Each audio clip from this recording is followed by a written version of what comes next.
The thing I'm always curious about is when we're talking about fear, Robert, what is the biggest difference between fear today versus fear 50 years ago versus fear 100 years ago versus fear 20 years ago?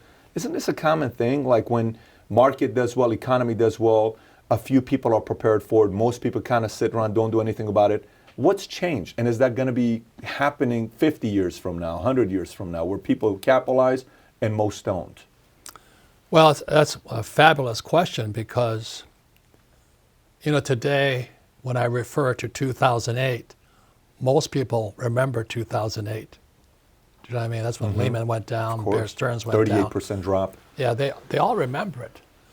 But when I started Rich Dad, Poor Dad, the only thing they had was the Depression.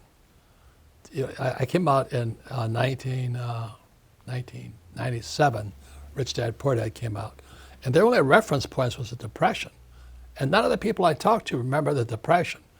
So the fear today, I think people are a little bit wiser, is because they do remember 2008, and they do remember 2000.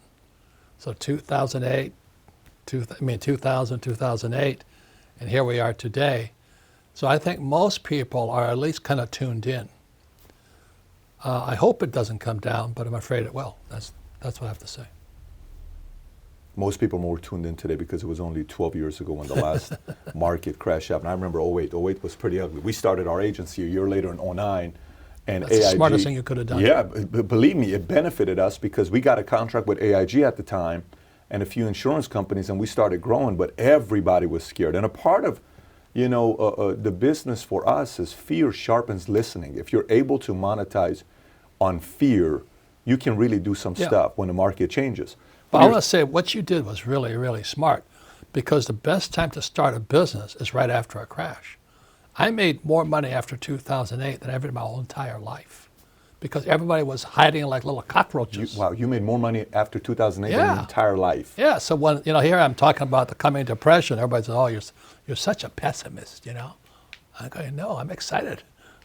I get sexually stimulated thinking about all the bargains that are going to be on the street, I mean, it's going to be bargains everywhere.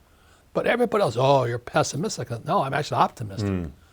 So anyway, so you're very smart. When I study business.